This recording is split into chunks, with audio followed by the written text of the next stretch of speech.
Kasi tatanda ako noon, ayun, nag-outing kami, nakahawak ako ng camera, unang labas, blurred.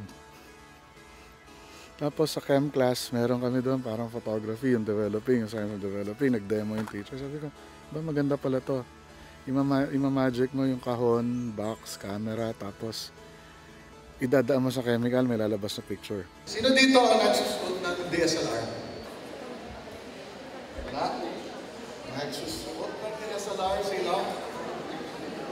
Take notes namin ko, sino? Yun. Kung meron, may suot akong DSLR, accessory ko meron. Sino dito ang nagsushoot with DSLRs? Kanina medyo kinain, sino dito nagsusuot ng DSLR? Dami lang na, right? There's equipment vendors, ginagawa equipment, ginagawa accessory cameras, right?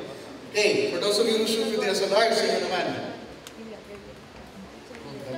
Mas marami nagsusuot kasi nagsushoot, no?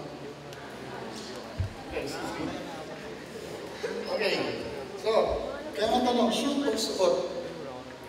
A lot of people, dahil nga ang technology kasi natin yan, sa loud, has put cameras into the hands of more people. Now the question is, what do you do with it, and how would you do it?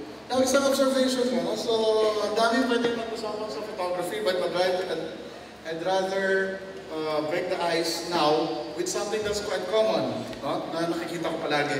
So, gusto ko i-connect dito yung photography. Ano ba yung Philippine aspect ng photography na medyo observable ngayon? Okay. Now, isang bagay nakikita ko lagi. Now, when you shoot, what do you do with your photos? Tinatago nila? Piniprint? And then, ano ginagawa nyo? Pinopost sa Facebook, so ano isa pa? Instagram, yes. What do you do with those photos before you post them? Anong klaseng edit? Anong klaseng enhance? Why do you do them? What do you need to enhance? Para mas? Yan ba? Now, what do you think with enhancing or going through Photoshop or Instagram make your photos more appealing? Photography is half technical, half conceptual. Yung technical, pwede mo nang iwanan kasi kahit iPhone, wala ka nang isipin sa technicals. But pag wala yung konsepto, wala. Yun ang kailangan palagi. Pero hindi rin pwede pa na yung konsepto kasi hindi naman pwede pa na iPhone lang gamitin. So talagang binabalanse. Marami kasi sa photography nalulunod sa technical, sa gamit eh. Parang mas maganda sana yung marami tayong makikita na ang camera isipin na secondary, ano yung gagawin nila sa camera, anong gagawin nila sa medium, anong gagawin nila sa Photoshop. Yung kung ano yung magagawa doon, yung sana yung target.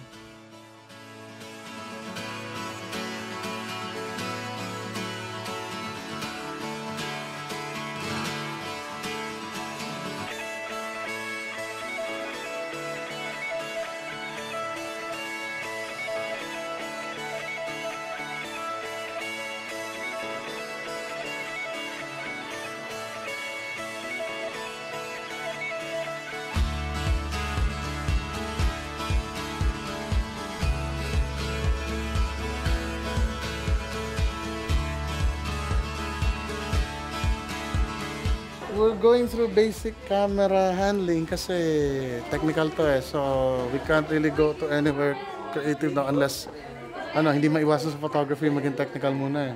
We have to go through camera, paano susunod ang camera, so basic camera handling. So right now, ito na isang setting. Pinahanap ko sa kanila yung nagbabalance sila for white. Masarap matuto. Medyo naka-pressure minsan pag naisip mo yung paggagawin sa'yo, pero okay lang. Hindi lang kasi siya yung technicals yung naturo. So, may style, technique. Parang feeling ko nga, na-learn na rin niya yun from his experience in photography.